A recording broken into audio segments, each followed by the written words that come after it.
एक बदनाम आश्रम तो भी लगने वाला है 3 तारीख को and it's very different when you talk about web series. I don't know what to say. Hi guys, this is Monica and you're watching me on Film Beat. Well, once again, the badass Nirala Baba is back with Badnaam Ashram. So let's welcome. एक बदनाम आश्रम. Yes, so let's welcome him. Bobby sir, welcome to Filmy Beat. Thank you so much. Yes, firstly, क्या कुछ कहोगे? Hat trick हो गया, first part, second part, and now the third one.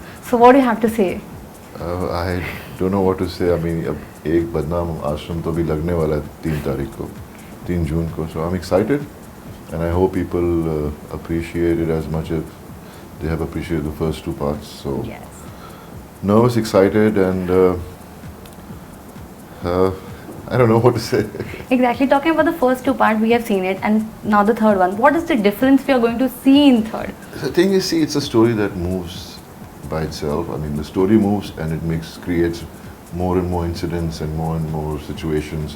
So I think very organically the story has moved forward, and you can't force a story just because first two were successful. You can't make a third because you want to, reap the funds. I mean, reap the benefits of the first two because you can't fool the audiences. So it's a natural progress to the story, and it's become more and more interesting. And you've seen the promo, you've seen the trailer. It shows how the characters have all grown, how they've changed with what's happened with them in their lives. And you see Baba becoming more of a megalomaniac and how he thinks. And the power hunger of his has gone way beyond. So basically, it's just the way the story moves. So finally, now you are playing God. What do you have to say? Well, I am not playing God. Baba Nirala is the character Yes. who's God, who thinks he's God, and I think that's the way these kind of people are. These fake people who take advantage of innocent people. So I think that's just showing a character's how evil he is.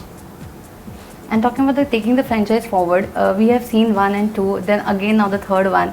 So the pressure or the baggage, if we talk about, kitna hota hai? Because 2 is successful and now the third one.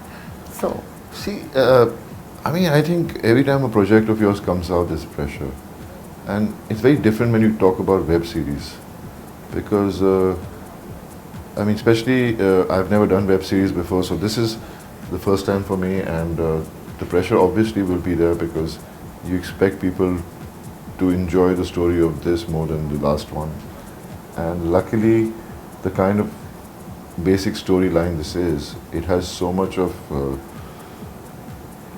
there's so many it has that thing that it can expand more and more, and so I think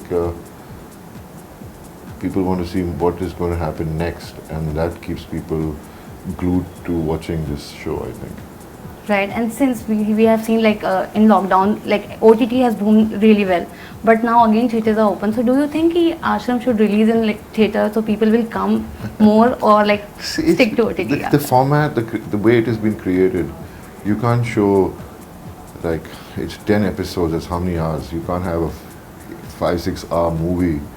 No one can sit through that. So it has been made like that, and I think the thing why it is so interesting is because it's all about the storytelling, and this story has so much to say that the best format was a web series, because there's so many characters in this show that need to be explained and what they go through, what is their journey.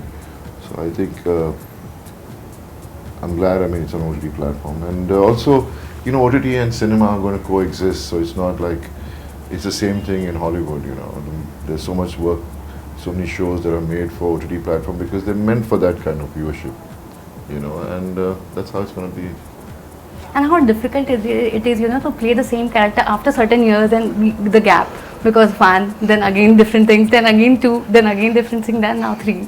I think it's all credit goes to Prakash ji, his writing, because he is an amazing director, he's a great writer, and he knows how to keep writing and making the characters more and more interesting. He knows how this character is going to grow and what this character is going to do. So I think that gives you a lot of comfort in the sense that you're playing a character, and how long can you play the same character for? But the way the character keeps changing, and his way of reacting and feeling and his progress makes it more enjoyable, I think.